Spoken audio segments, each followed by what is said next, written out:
Hi there, it's day 17 of your reset, and we're continuing to talk about inflammation. And this is a topic, this particular email is very dear to me. It's very close to my heart because this was my problem. This was what was really destroying my life. And jumping back to 2014, it amazes me that of all the specialists that I saw during that time, from I saw my doctor and a rheumatologist, my physiotherapist, I saw a naturopath, I saw an Ayurvedic doctor. I just sort of was covering all bases to try and find to try and clarify what was going on, to find an explanation as to what was going on, what was causing this problem, and to find a cure for the problem. And nobody could pinpoint what was going on. And this seems astounding to me, because once you learn what's actually going on with the body and the signs and the symptoms of inflammation,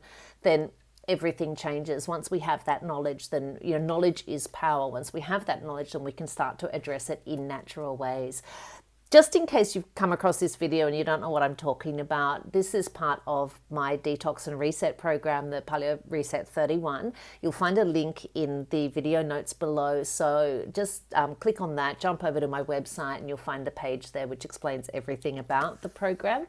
And yeah, I really do recommend that you do it. You jump on board and learn as much as you can and put it into practice, because yeah, it really does have the capacity to change your life when you start taking responsibility for your health. And it's not it's difficult to change habits. This is why programs like this are really powerful, because you've got the support and you've got that daily motivation to stay connected to the objectives and to the goals, and you've got all the information coming. And then once you sort of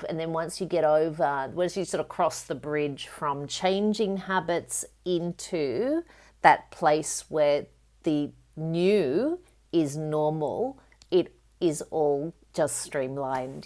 So jump across to the website if you don't know what's going on here, and let's get into it for today.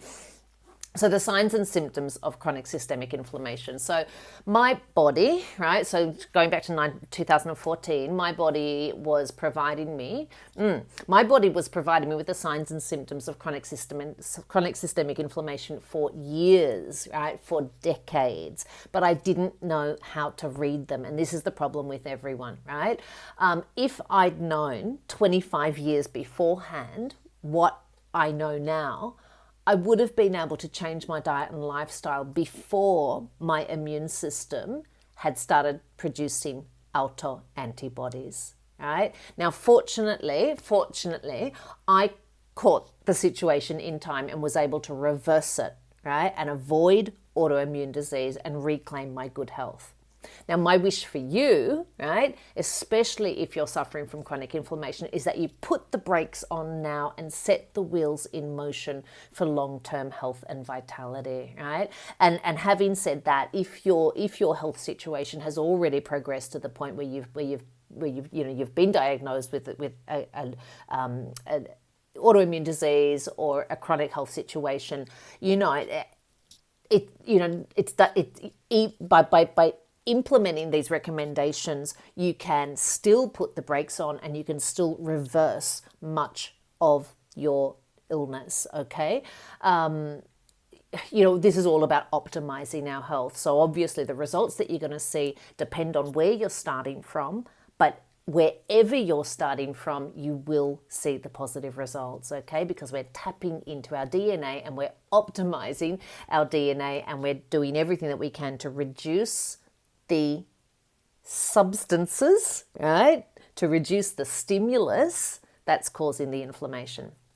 Okay, let's get into it. What is inflammation, right? This is what nobody could tell me. Inflammation is a healthy response from our immune system. It comes into play whenever we suffer damage or disease, right? Inflammation creates a protective environment for our cells and for our tissues to heal. It's like it wraps the damaged area in cotton wool, yeah? It gives it a lovely protective coating so that the healing can happen.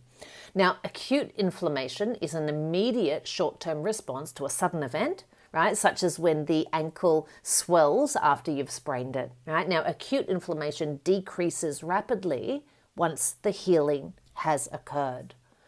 Chronic inflammation occurs when the immune response doesn't switch off and the inflammation continues for months or for years. Okay, so that's the difference between acute and chronic. Now, localized inflammation is limited to only one part of the body, right? Like the ankle, right? But systemic inflammation affects the whole body. And this is like when you have when you have the flu and all of your muscles and joints ache, right? That's an example of systemic inflammation. So these types of inflammation can be combined, right? So a sprained ankle is an example of a local and acute inflammation, right? Whereas the all-over aches and pains from the flu are acute and systemic inflammation. So acute inflammation is good. It means that the body is healing. But chronic inflammation is dangerous, right? Because it never switches off. Chronic localized inflammation refers to all of those situations such as when your muscles and your tendons simply don't heal, right? They just sort of remain sore and swollen. And chronic systemic inflammation affects the entire body with consequences that range from seasonal allergies through to cancer. Right? So it's the chronic systemic inflammation that is the killer. Right? This is what's causing all of the disease all over the world. When the body is flooded with chronic inflammation, the immune system never shuts down, and the inflammatory response goes haywire throughout the body. An overworked immune system can't function properly. Right? This is the point, right? An overworked immune system simply can't function properly. When the immune system is overworked, it becomes weak and fails in its ability to do the important jobs, such as fighting bacteria and viruses and healing a torn ankle or a torn tendon or a sprained ankle. When the immune system is overworked, it loses its ability to do the daily maintenance and repair work in the body. And it loses the ability to distinguish. This is when it gets really, really dangerous. It loses the ability to distinguish between proteins and cells in the body that must be protected and the foreign invaders that must be destroyed. Okay, so we've touched on this in previous emails, and it cannot be repeated often enough. Signs and symptoms of chronic inflammation. Chronic systemic inflammation can affect any of the systems in the body. This list of symptoms and conditions are all indications of chronic inflammation. Immunity, right? The immune system, the tendency to catch colds and flus. Every time there's a cold or flu going around, you catch it. Muscular and skeletal, joint pain, chronic tendinitis, osteoporosis, for example. Digestive inflammation, acid reflux, heartburn, irritable bowel syndrome, constipation, diarrhea, colitis, Crohn's disease, gastroenteritis, gingivitis, small intestinal bacterial overgrowth. They're all signs of inflammation. Respiratory system, asthma, bronchitis, seasonal allergies, hay fever, sinusitis, excess mucus production, all signs of inflammation. The circulatory system, high blood pressure, high cholesterol, high triglycerides, diabetes 1, diabetes 2, heart disease, they're all signs of inflammation. The nervous system, chronic fatigue and lethargy, bipolar disorder, dementia, depression, fibromyalgia, migraine and headache, Parkinson's disease, seizures, they're all signs of inflammation. The skin, acne and rashes and allergies and dermatitis and eczema and psoriasis, all signs of inflammation. Autoimmune disease, all of your autoimmune disease, there's a list there, but all of the autoimmune disease are signs that the inflammation system is flaring. The reproductive system, such as endometriosis and infertility, and also, of course, cancer and your hepatitis and obesity and heart disease and behavioral disorders, they're all signs that inflammation is going on somewhere in the body, if not everywhere, in terms of chronic systemic inflammation, right? So the list is obviously not complete. Chronic systemic inflammation is considered by many, if not most now, to be the root cause of all contemporary disease. So we don't want to mess with it, right? Knowledge is power. Knowing how to recognize the signs and symptoms of chronic inflammation is so important. And it's also important to understand that almost everything in contemporary life, right, the ways that we eat, move, sleep, connect, and think, they all promote an inflammatory state in the body. And this is the problem with contemporary life. We'll be addressing the lifestyle factors later in the coming days, and And this is why the paleo diet and lifestyle, this ancestral health model, works so effectively and efficiently, because it's specifically anti-inflammatory, right? And yes, as I said before, it can be challenging to replace deep-rooted habits with new ones. But as all of us who have done this, all of us who have done this, right? We've changed our habits and we've embraced this model of eating and moving and sleeping and connecting and thinking. All of us who have done so, we can testify that it is so worth it. It is so worth it. And as I said at the beginning, it doesn't matter where you're starting from, right? The results that you achieve will depend on where you're starting from, but positive results you will receive. Okay, so moving down into the eat section.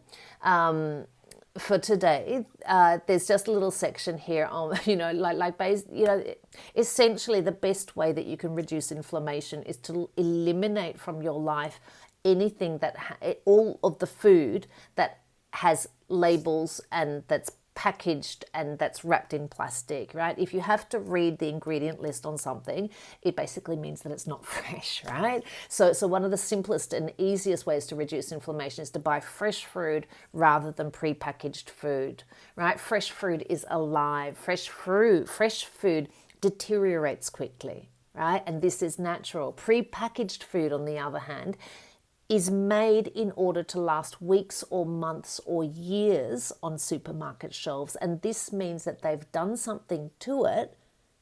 They've done something to those ingredients to make it last that long. And usually what they've done is that they've added conservatives and industrialized oils, which are inflammatory. Right? So we'll look at this, and we'll also look at this in the next few days, right? So a good mantra to take with you when you go shopping is fresh is best. Okay, when you go shopping, read the labels. If there are numbers or ingredients that you don't understand, if there is stuff there that your grandmother wouldn't have recognized, leave it on the shelf. It means that it's either just not food, yeah, or it's not fresh. Even better, only buy fresh food with no labels. Avoid plastic and packaging. This is also good for the planet, obviously. And just really get into, the enjoyment, the pleasure of making healthy food at home. Another bit of advice here, shopping for fresh food is really fast and it's really efficient because you shop the periphery of the supermarket and you never enter the aisles, right? If you think about the layout of a supermarket, you always find that the vegetables and the fruit and the protein and the dairy are always around the periphery of the supermarket. The fresh food, yeah, is always around the periphery, and the middle aisles are just filled with food-like substances that are inflammatory, yeah, and they're the ones that we want to avoid. Okay, so that's it for today. There's your recommendation for a bit of movement today, a little bit of easy aerobic exercise. And there's your motivation exercise. So do spend, 5 or 10 minutes writing in your journal, writing in your diary. This is today. There's a practice of positive creation, always like projecting ahead a little bit. How do I want to be feeling at the end of this? Yeah, what do I want to be? What experiences do I want to be having? So if we know where we're going, we're more likely to get there. Okay, contact me if you need to, and I will see you tomorrow. Okay, ciao, ciao.